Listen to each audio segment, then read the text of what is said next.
माननीय सदस्यहरू, अब माननीय स्रोत तथा सिंचाई मन्त्री श्री पम्फा भुषाललाई उक्त ध्यानाकर्षणको सम्बन्धमा जवाफ दिन अनुमति दिन्छु।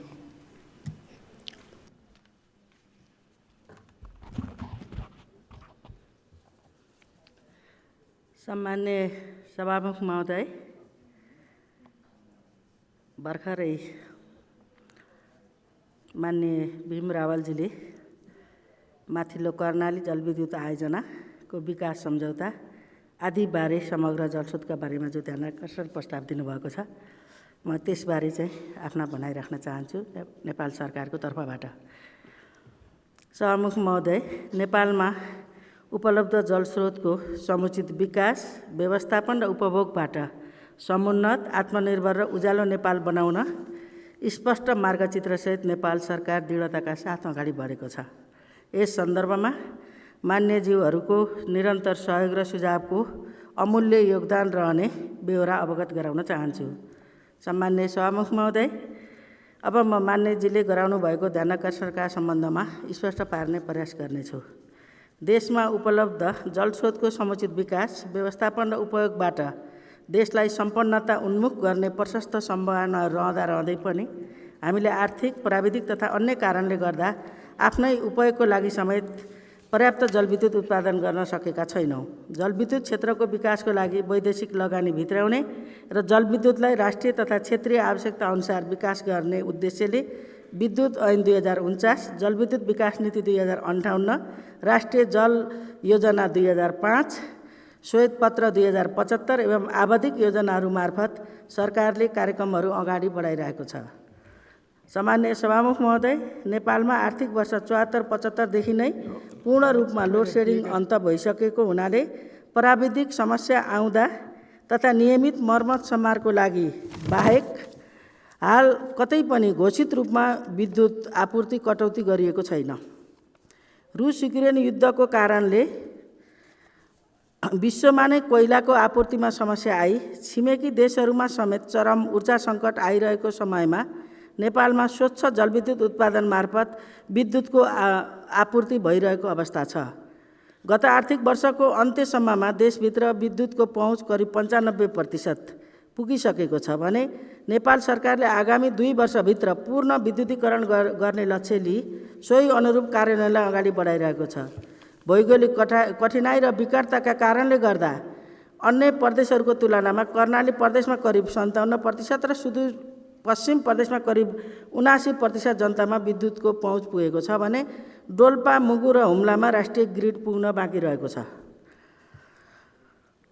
राष्ट्रिय ग्रिड नपुगेका साथै तत्काल ग्रिड पुग्न नसक्ने स्थानहरूमा वैकल्पिक ऊर्जा प्रवर्धन केन्द्र मार्फत सौर्य तथा लघु जलविद्युतबाट विद्युत सेवा उपलब्ध गराउने गरी कार्य अगाडि बढाइएको छ।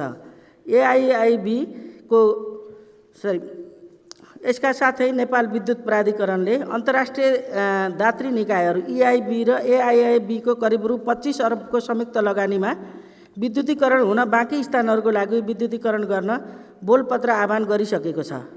यस अन्तर्गत कर्णाली प्रदेशका थप 19 वटा 33/11 kV सब स्टेसन, 445 किलोमिटर र 33 kV लाइनको निर्माण हुनुका अतिरिक्त नेपाल विद्युत प्राधिकरणले सुर्खेतबाट जुम्लासम्म 132 kV प्रसारण लाइनको निर्माण कार्य समेत सुरु गरिसकेको छ।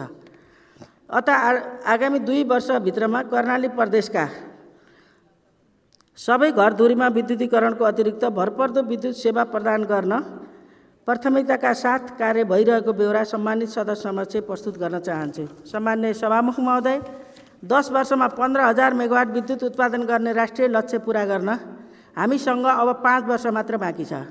हालसम्म भएको विद्युत खरिद बिक्री सम्झौता उत्पादनको अवस्थालाई मध्यनजर गर्दा 5 वर्षमा उक्त लक्ष्य पूरा हुन कठिन छ। देशमा हालसम्म विद्युत उत्पादनको जडित क्षमता करिब 2200 मेगावाट पुगेको छ। गत आर्थिक वर्षमा मात्र 741 मेगावाट विद्युत राष्ट्रिय प्रसारणमा जोडियो र चालु आर्थिक वर्षमा समेत करिब 800 मेगावाट विद्युत राष्ट्रिय प्रणालीमा जोडिने प्रक्षेपण गरिएको छ। यस अर्थमा नेपालको विद्युत उत्पादनमा निजी क्षेत्रले गरेको योगदान प्रशंसनीय छ। नेपाल विद्युत प्राधिकरणले प्रवर्तकसँग करिब 6400 मेगावाट बराबरको विद्युत खरिद सम्झौता गरेको छ, जसमा करिब 1600 मेगावाट विद्युत उत्पादन भइसकेको छ र 3300 मेगावाट बराबरको आयोजना निर्माणाधीन छन्। साथै करिब 1500 मेगावाट बराबरका आयोजना टेकर पे प्रावधानमै पिपिए हुँदा पनि निर्माणमा गएका छैनन्। जलाशययुक्त आयोजनाहरूको निर्माणमा निजी क्षेत्रको आकर्षण देखिएको छैन। सरकारी तवरबाट निर्माण हुने जलाशययुक्त आयोजनाहरू बुढी गण्डकी, दुधकोशी, नलसिंहघाट, तमोर लगायतका अध्ययनको अन्तिम चरणमा पुगेका छन् भने बुढी गण्डकी र दुधकोशी निर्माण थालनीको अन्तिम चरणमा पुगेको छ। जलविद्युत उत्पादनलाई तीव्रता नदिने हो भने हाम्रो उत्पादनको लक्ष्य प्राप्त गर्न सकिँदैन। साथै जलविद्युत मार्फत हामीले देखेको समृद्धिको सपना पनि पुरा हुन सक्दैन।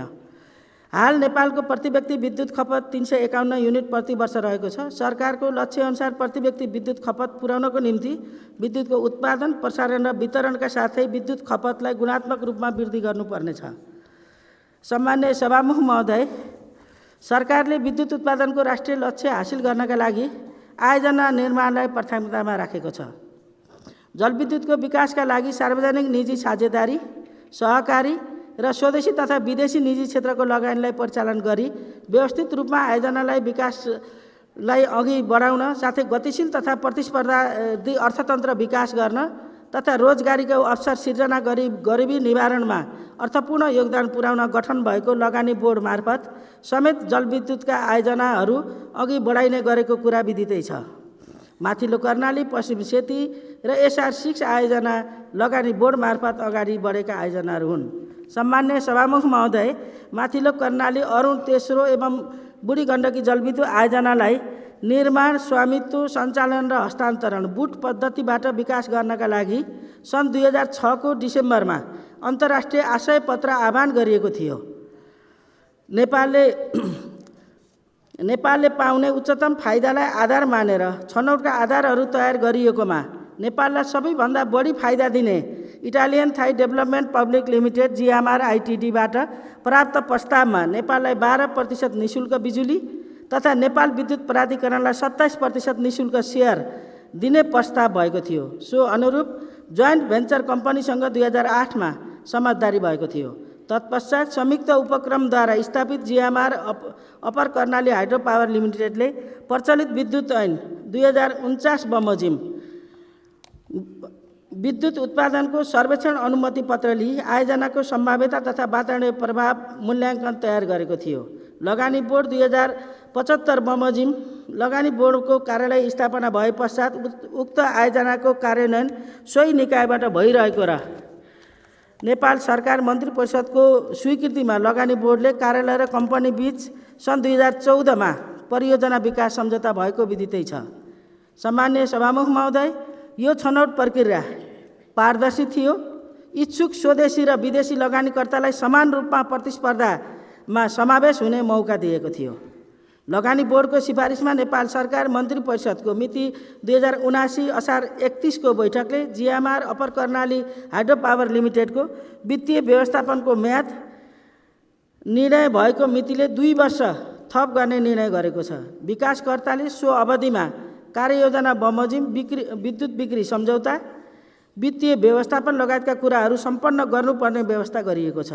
सम्माननीय सभामुख महोदय, आयोजना निर्माण पश्चात नेपाल सरकारले पाउने 12% निःशुल्क विद्युत र नेपाल विद्युत प्राधिकरणले पाउने 27% निःशुल्क सेयर बाहेक जलविद्युत विकास नीति 2058 बमोजिम रोयल्टी समेत प्राप्त हुने तथा आयोजना व्यापारिक रूपले सञ्चालन भएको 25 वर्षपछि चालु अवस्थामा नेपाल सरकारलाई निःशुल्क हस्तान्तरण हुँदै हुँदा आयोजनालाई यथाशक्य छिटो चाँडो अगाडि बढाउन सबै पक्षबाट पारस्परिक सहयोग हुनुपर्ने देखिन्छ। यस आयोजनाबाट उत्पादन हुने विद्युत निर्यात भई बङ्गलादेशको बजारमा खपत हुन सक्ने देखिएकोले विद्युत व्यापारलाई द्विपक्षीयबाट बहुपक्षीयमा लैजान सहयोग पुग्ने देखिन्छ। निर्माण सुरु हुन सक्ने सम्भावना रहेको आयोजनालाई खारेज गरी नयाँ प्रक्रियाबाट पुनः अगाडि बढ्दा आयोजना निर्माण प्रक्रिया लम्बिन सक्ने देखिन्छ। सम्माननीय सभामुख महोदय, पश्चिम सेती जलविद्युत आयोजनाको विकासको लागि नेपाल सरकारले विगत लामो समयदेखि नै प्रयास गरिरहेको छ। फ्रान्सेली परामर्शदाताले पहिचान गरेको यस आयोजनाको विकास गर्न अस्ट्रेलियन कम्पनी एस्मेक र तत्कालीन जलस्रोत मन्त्रालय बीच समझदारी पत्र सन् 1994मा भएको थियो। सन् 97मा स्मेक तथा नेपाल सरकार बीचको परियोजना विकास सम्झौता भएको थियो। सन् 2011मा स्मेकले लामो समयसम्म पनि परियोजनाको वित्तीय व्यवस्थापन गर्न नसकेको कारणले परियोजना विकास सम्झौता खारेज गरिएको थियो।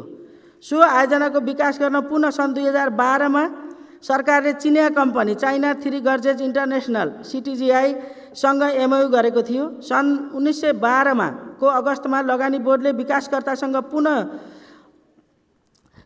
मिनट्स अफ मिटिङमा हस्ताक्षर गरेको थियो। मिति 2074 कार्तिक 30 गते प्रवर्तकले आयोजना वित्तीय रूपमा सम्भाव्य नरहेको र उत्पादित विद्युत नेपालमै खपत हुन नसक्ने कारण जनाई सो आयोजनाको विकासमा आफू संलग्न नहुने जानकारी गरायो।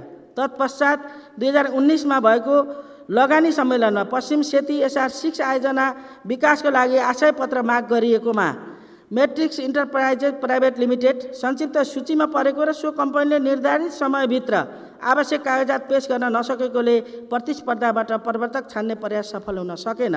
सम्मान्य सभामुख महोदय, मिति 2079 जेठ 31मा पश्चिम सेती र SR6 संयुक्तको विकास गर्ने सम्बन्धमा यसअघि प्राप्त भएका सम्पूर्ण निवेदन, समझदारी र सम्झौताहरू खारेज गर्ने तथा भारत सरकारको कम्पनी NHPC लिमिटेडबाट 750 मेगावाटको पश्चिम सेती जलाशयुक्त आयोजना तथा 450 मेगावाटको क्षमताको SR6 जलाशयुक्त आयोजनाको विकास गर्न प्राप्त प्रस्ताव वार्ताद्वारा कार्यान्वयन गर्न स्वीकृत भएको थियो। यसै बमोजिम मिति 2079 भदौ 2 को लगानी बोर्डको बैठकले पश्चिम सेती तथा SR6 जलविद्युत परियोजनाको विकासका लागि भारतीय कम्पनी NHPC लिमिटेडसँग मुख्य कार्यहरू सम्पन्न गर्ने समय सीमा सहितको समझदारी भएको छ। हाल यी दुवै आयोजनाहरू अध्ययनको चरणमा छन्। साथै लगानी बोर्डले पश्चिम सेती तथा SR6 जलविद्युत आयोजनाका बारेमा विस्तृत विवरणसहित श्वेत पत्र प्रकाशन गरिसकेको छ। सम्मान्य सभामुख महोदय, सम्मान्य प्रधानमन्त्री श्री शेरबहादुर देउवाज्यूको अप्रिल 2, 2022मा भारत भ्रमणमा जारी भएको India Nepal joint vision statement on power sector कोअपरेसनमा दुवै देशको संयुक्त लगानीमा जलविद्युत आयोजनाहरूको विकास गर्ने, नेपाललाई भारतको विद्युत बजारमा पहुँच उपलब्ध गराउने, अन्तर्देशीय प्रसारण लाइनको संयुक्त रूपमा विकास गर्ने र नेपाललाई बङ्गलादेशसम्मको विद्युत बजारमा पहुँच विस्तार गर्ने लगायतका विषय समेटिएका छन्। यस अनुरूप भारतीय प्रधानमन्त्रीको 2079 जेठ 2 गते लुम्बिनी भ्रमणको अवसरमा दुवै देशका प्रधानमन्त्रीको समुपस्थितिमा नेपाल विद्युत प्राधिकरण र सतलज जलविद्युत निगम बीच 490 मेगावाट क्षमताको अरुण 4 जलविद्युत आयोजना संयुक्त रूपमा विकास गर्न समझदारी पत्रमा हस्ताक्षर भएको थियो। उक्त समझदारी पत्रमा यसअघि प्रतिस्पर्धा मार्फत अरुण 3 आयोजनामा पाएसर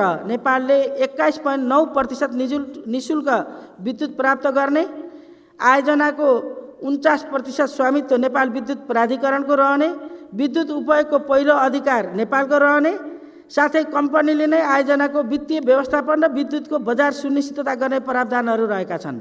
एकातिर सम्भावना भएका आयोजना निर्माण हुन नसक्ने, अर्कोतिर नेपालको पानी बिना उपयोग बगेर खेर गइरहने अवस्था आउन नदिन यस प्रकारको विकासको मोडालिटीबाट नेपालको हितमा जलविद्युतको विकास गर्नु उपयुक्त हुने देखिन्छ। साथै यसरी विकास भएका आयोजनाले गर्दा बढ्दो व्यापार घाटा कम गर्ने, रोजगारीका अवसरमा वृद्धि हुने, ऊर्जा उपयोगबाट रोयल्टी आर्जन हुने र 25-30 वर्ष पश्चात आयोजनाहरू सम्पूर्ण रूपले नेपाली जनताको स्वामित्वमा आउनेछ। सम्मान्य सभामुख महोदय, नेपालको राष्ट्रिय प्रणालीमा नदी प्रवाही जलविद्युत आयोजनाहरूको बाहुल्यताले गर्दा सुक्खा याममा पानीको मात्रा कम भई विद्युत उत्पादनमा भन्दा माग बढी हुने हुनाले भारतबाट विद्युत आयात गर्नुपर्ने र वर्षायाममा मागभन्दा उत्पादन बढी हुने हुनाले आन्तरिक खपत भई बढी भएको विद्युत निर्यात गर्नुपर्ने हुन्छ। हाल क्रमिक रूपमा जलविद्युत आयोजनाहरूको विकास भइरहेको सन्दर्भमा आगामी 2-3 वर्षभित्र देश पूर्ण रूपमा विद्युतमा आत्मनिर्भर हुने र यस आर्थिक वर्षमा नै कुल आयातभन्दा कुल निर्यात बढी हुन गई नेपालको विद्युतको खुद निर्यातकर्ताको रूपमा पुग्ने देखिएको छ। नेपालले भारतको प्रतिस्पर्धात्मक बजार इन्डियन इनर्जी एक्सचेन्ज मार्केट मार्फत करिब 364 मेगावाटसम्मको विद्युत खरिद बिक्री गर्ने गरेको छ। यस अन्तर्गत प्रत्येक दिनको 24 घण्टाको अवधिलाई 15-15 मिनेटको स्ल्याबमा 96 ब्लकहरू बोल कबोल गरी स्वचालित रूपले विद्युतको खरिद दर रेट निर्धारण गरिएको हुन्छ। रसिया र युक्रेन बीचको असहज परिस्थितिले समग्र विश्व बजारमा ऊर्जाको मूल्य केही समय अप्रत्याशित बन्न गएको सर्वविदितै छ। उक्त परिस्थितिमा कुनै दिनको आंशिक समयमा आयात गरिएको विद्युतको मूल्य केही महँगो परेको भए पनि 9 डिसेम्बर 2021 देखि 1 जुन 2022 सम्मको अवधिमा भारतको एक्सचेन्ज बजारबाट आयात गरिएको विद्युतको औसत मूल्य भारु 4 रुपैयाँ 95 पैसा प्रति युनिट रहेको छ भने 2 जुन 22 देखि 4 सेप्टेम्बर 22 सम्मको अवधिमा भारतको एक्सचेन्ज बजारमा निर्यात गरिएको विद्युतको औसत मूल्य भारु 5 रुपैयाँ 71 पैसा प्रति युनिट रहेको छ। नेपाल विद्युत प्राधिकरणले गत आर्थिक वर्षमा भारतमा रु 3 अरब 84 करोडको विद्युत निर्यात गरेको थियो भने चालु आर्थिक वर्षको श्रावण महिनामा रु 1 अरब 84 करोड विद्युत निर्यात गरिसकेको छ। यस आर्थिक वर्षको अन्त्यसम्म करिब 16 अरबको विद्युत निर्यात हुने प्रक्षेपण गरिएको छ। यसबाट नेपालको भारतसँगको व्यापार घाटा कम गर्न एवं समग्र रूपमा देशको विदेशी मुद्राको सञ्चितमा ठोस योगदान समेत पुग्ने देखिएको छ। सम्मान्य सभामुख महोदय, अर्थतन्त्रको प्रमुख आधार कृषि, पर्यटन र ऊर्जा हो। देश विकासका लागि जलस्रोत लगायतका प्राकृतिक स्रोतको उचित प्रयोग हुनु आवश्यक छ। पहिले विद्युत उज्यालोको लागि, अबको विद्युत उज्जवल भविष्यको लागि भन्ने मान्यताका साथ अब हामीले औद्योगिकरण, यातायात सञ्चालन, सिँचाइ मार्फत कृषि विकास, लिफ्ट मार्फत खानेपानी सिँचाइ, विद्युतीय सामग्रीको प्रयोग गरी उज्यालो भविष्यको लागि ऊर्जाको प्रयोग गर्नुपर्नेछ। ऊर्जाको आन्तरिक खपत बढाउनुका साथै खपत भई बढी हुने ऊर्जालाई निर्यात गरेर भए पनि आर्थिक विकास गर्न जरुरी छ। जलस्रोत र ऊर्जाको दिगो विकास मार्फत आत्मनिर्भर अर्थतन्त्रको निर्माण गर्दै समृद्ध नेपाल निर्माणका लागि सबैले आफ्नो क्षेत्रबाट योगदान दिन आवश्यक छ। धन्यवाद।